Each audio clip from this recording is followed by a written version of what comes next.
Alors sur le schéma directeur de l'animation de la vie sociale, tout d'abord vous rappeler que pour la CNAF c'est un objectif de notre COG, la Convention d'objectifs et de gestion que nous avons signée avec l'État en juillet 2013.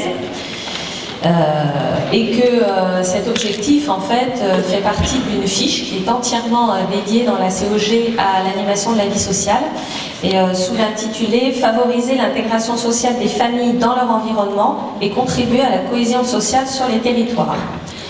Donc avec l'établissement d'un schéma directeur, on voulait positionner deux choses. D'une part, au niveau local pour les CAF, renforcer le partenariat local des acteurs de l'animation de la vie sociale, avec pour la CNAF un enjeu, c'était donc d'accompagner la conception de ces schémas avec une échéance qui était positionnée fin 2016. Donc la trame du schéma directeur, telle qu'on l'a proposée, elle s'articule autour de deux grands axes. D'une part, un état des lieux, pour vérifier l'adéquation entre la répartition départementale, territoriale au moins des structures, et le diagnostic fait sur le territoire, y compris l'équilibre entre donc, centres sociaux et espaces de vie sociale. Mise en évidence sur des territoires sur lesquels il y a des besoins de structures en animation de la vie sociale, en intégrant des évolutions qui seraient à venir, liées à l'intercommunalité, à une dynamique associative existante ou non sur ces territoires. Un état des lieux qui comprend donc, on l'a évoqué, l'état du partenariat. Alors pour identifier les partenaires, on l'a dit, impliqués éventuellement jusqu'à l'engagement financier, mais identifier aussi de nouveaux partenaires, potentiel au regard des problématiques sur le territoire, les CARSAT par exemple, autour de l'intergénérationnel, la question du vieillissement, de l'isolement, mais aussi, pourquoi pas, les caisses primaires ou les ARS autour des questions de santé, d'accès aux droits, d'accès aux soins, qui sont aussi très présentes dans les missions des centres sociaux. Et puis un partenaire qu'on retrouve plutôt en milieu rural, que sont les MSA. Alors sur les perspectives d'évolution, là on peut croiser plusieurs choses en fonction du diagnostic qui sera réalisé. Ça peut être un développement qui est plutôt quantitatif, ça peut être un besoin de rationalisation, de mutualisation de certaines fonctions, ça peut être des évolutions qui sont plutôt qualitatives, en prenant en compte une problématique émergente autour de besoins d'acquisition de compétences. Donc ça, c'est vraiment quelque chose, voilà, on ne va pas retrouver les mêmes perspectives d'évolution, bien entendu, d'un schéma à l'autre. C'est vraiment propre au diagnostic qui sera identifié sur le territoire et à ce qui aura pu être recensé dans les besoins couverts ou non couverts. Toujours, je dirais que c'est avant tout ce schéma directeur, c'est d'abord un outil partenarial, un outil d'échange entre les différents acteurs du secteur. C'est un outil qui doit permettre d'aller vers une vision globale de l'animation de la vie sociale, dans une recherche de cohérence sur le département.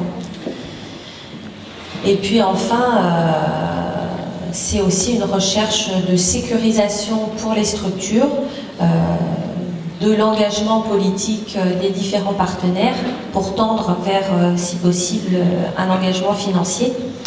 D'où l'intérêt de pouvoir avoir des instances qui seront en place et de pouvoir formaliser ce partenariat au sein d'un accord ou d'une convention. Donc voilà un peu ce que je peux vous dire sur le cadrage national de la démarche et des objectifs qui sont poursuivis. La question c'est comment passer des dispositifs que nous avons aujourd'hui et que je vais vous exposer à un schéma directeur de l'animation de la vie sociale. C'est ça notre enjeu. En fait, j'ai envie de dire qu'on est sur un puzzle et nous disposons d'un certain nombre de pièces de puzzle, donc des pièces qui existent, et nous avons un certain nombre d'atouts. Et puis l'autre partie de mon exposé, ce sera les pièces qui manquent et les points de vigilance. Alors mon intervention ne sera pas très longue puisque nous sommes au tout début de notre travail. Alors nous avons un certain nombre d'atouts et je crois que ça c'est important à repérer en préalable du démarrage de l'opération du schéma directeur. Nous avons un partenariat départemental très structurant.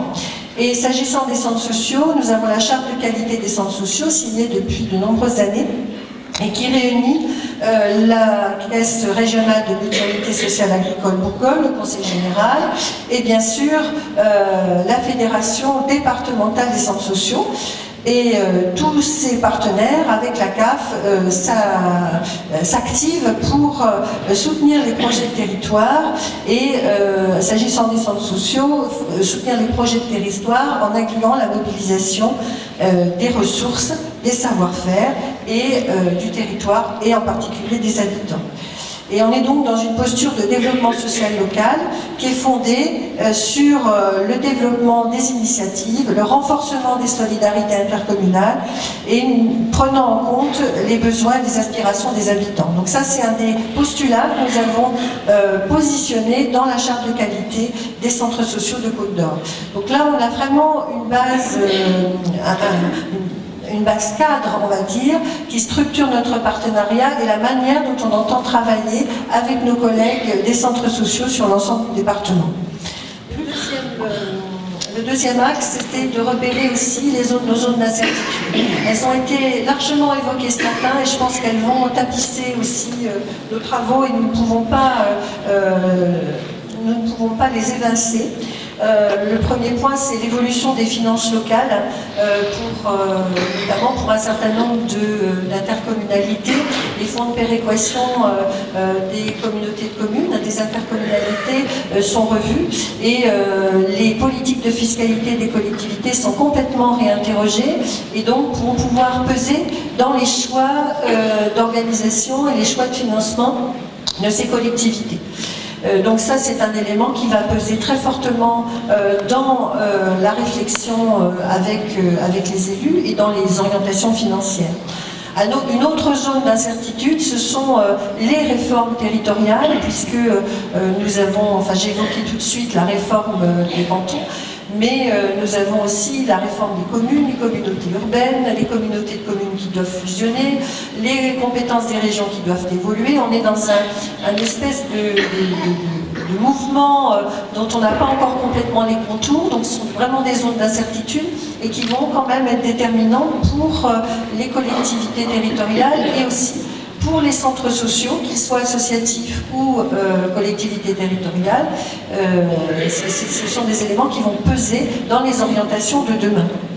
Et puis une autre zone d'incertitude qui découle des deux autres items, ce sont les volontés politiques qui sont des conditions complètement indispensables à l'avancée de ce schéma directeur d'animation de la vie sociale. Donc il faut que les volontés politiques perdurent au niveau de notre partenariat départemental.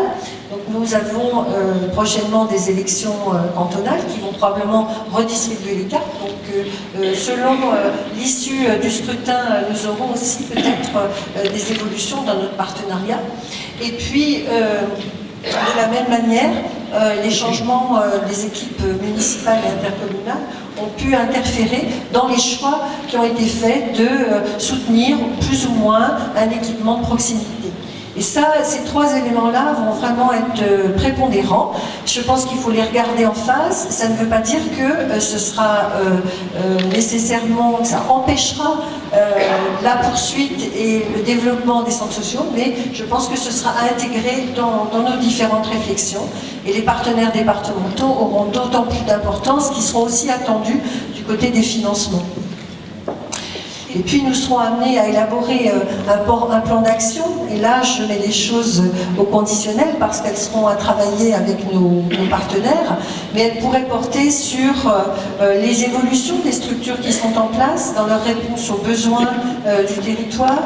Elles pourraient porter également sur l'ensemble des thématiques que nous avons identifiées en termes de besoins, de qualification, pour nos collègues des centres sociaux, parce que nous avons le volet réponse au territoire et nous avons le volet accompagnement des professionnels. Et puis aussi sur la réflexion à mener, j'en parlais en début de propos, sur les territoires qui apportent très peu de réponses en termes d'animation de la vie sociale à leurs habitants, ou en tout cas animation de la vie sociale en termes des structures que nous connaissons, que ce soit les centres sociaux, les foyers de jeunes travailleurs, espaces de vie sociale. Et puis donc, notre plan d'action pourra s'appuyer sur la démarche d'évaluation avec le déploiement d'outils CEDAX que nous prévoyons de mettre en place à titre expérimental pour les centres sociaux qui le souhaiteront dès l'année 2015 et avec une généralisation en 2016-2017. Les éléments qui viennent de nous être raconter, et puis aussi ce que disait François ce matin sur l'importance que les centres et les fédérations soient associés à ces schémas directeurs. Ce qu'on vous propose maintenant, c'est peut-être dans la salle, y a-t-il des personnes qui ont une expérience sur ces schémas directeurs qui voudraient aussi prendre la parole, et aussi des questions. C'est pour savoir si tous ces schémas directeurs, ça ne préfigure pas un désengagement de l'État. On localise de plus en plus, on territorialise les actions, l'intervention de schémas, et l'État là-dedans. Oui, c'est vrai que sur la question du désengagement de l'État, elle est à examiner de deux points. C'est vrai que du point de vue de la CNAF, on est plutôt sur l'animation de la vie sociale, sur un soutien, puisque avec une perspective, les lignes sont préservées, voire même un peu augmentées. Donc, ce qu'on peut augmenter dans les années à venir. Donc, sur cet aspect-là de l'engagement de l'État, la question se pose moins que sur le désengagement de l'État dans les territoires. S'agissant de la Côte d'Or, ce qu'on en observe, c'est que l'État dispose de moins en moins de moyens. Notre interlocuteur principal, c'est la DDCS, et on voit que les équipes se réduisent de plus en plus. Les collègues avec lesquels on travaillait sur les PEL, etc., c'est fini. Et ça, c'est sur la parentalité, on a beaucoup de mal à avoir un référent, quelqu'un qui soit porteur de cette parole-là, non pas par désintérêt, mais tout simplement parce que les effectifs se réduisant, l'État se centre sur des cœurs d'intervention, beaucoup sur les questions d'habitat, d'hébergement, et puis la jeunesse est vue sous un angle relativement réduit. Donc c'est plutôt ça qui est notre difficulté et qu'on va retrouver dans nos schémas, quels que soient les schémas d'ailleurs. C'est la manière dont l'État peu à peu transfère des compétences sur les collectivités et sans forcément transférer intégralement les moyens. Je parlais tout à l'heure de la réforme de la fiscalité locale, sans forcément transférer les moyens qui permettent de travailler dans des conditions complètement sereines.